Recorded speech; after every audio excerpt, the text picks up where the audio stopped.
Hey everyone, it's Alexander Robinson. Welcome to the channel, and this is my review for The Beekeeper, the latest Jason Statham action movie. This one directed by David Ayer, the same guy that gave us Fury and Suicide Squad, the bad one. In this movie, Jason Statham is playing a beekeeper.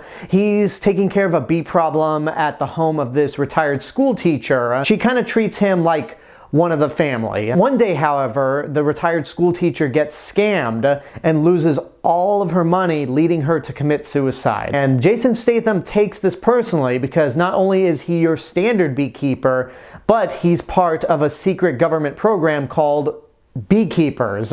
So basically, he's just an unstoppable force. And because this old woman got scammed, he takes things very personally and starts going up the list to get the guy who's really responsible for it all. Every time I saw the trailer for this movie, I wasn't the least bit impressed. For one, I'm not that big of a fan of David Ayer's. I enjoy Fury to a certain extent. I don't love it. I really loved his script for The Fast and the Furious, but a lot of his other movies just don't really do it for me. But I would consider myself a fan of Jason Statham. He pretty much plays himself in every movie, but he does a really good job at it. But there was something about the trailers that just turned me off from seeing this movie. Then I heard how much fun it was from other people, and I thought, alright, I'll give this a fair shake. And to this film's credit, there's actually a handful of things that I really did like.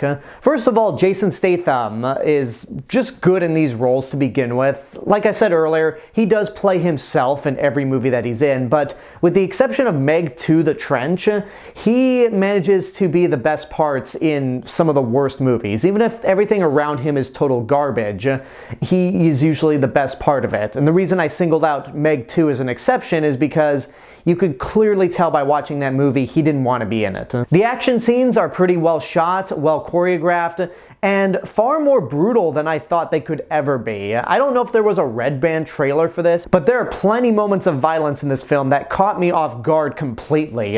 One of them involving a dude's fingers, which I'll just leave it at that. But when you watch the movie and considering who it happens to, it's so satisfying. There are other actors in this movie that do the best that they can with the material they're given. Jeremy Irons is not really taking this 100% seriously, and he's not hamming it up to a Dungeons and Dragons level, but he's hamming it up in a way. And then Josh Hutcherson plays a complete scumbag in this movie that you really love to hate, and he does a fantastic job at being such a prick.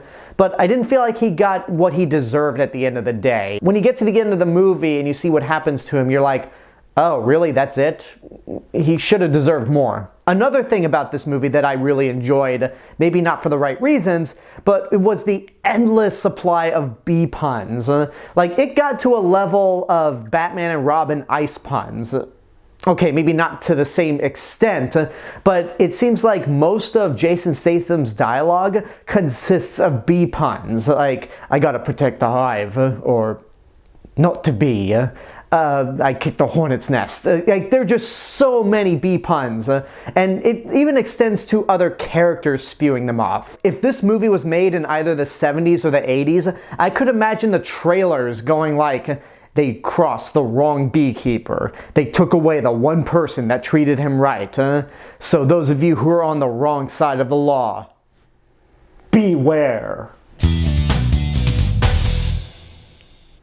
Now, all of that could have made this movie a lot of fun. This could have been a really entertaining, goofy as hell action movie if it wasn't for one flaw. One thing that really cripples my enjoyment of this movie. It takes itself way too seriously, and that was probably the biggest fear I had with the trailer. I didn't expect the bee puns going into it, but I did expect something serious, and considering how the movie turned out, I think it was a huge mistake to play this up as seriously as they did, because on one hand, the movie wants to be a cautionary tale about online scammers, but on the other hand, bee puns. There are bee puns everywhere, like I said before. And those are two things that probably should not be mixed together, because identity theft and online scammers is really a serious problem.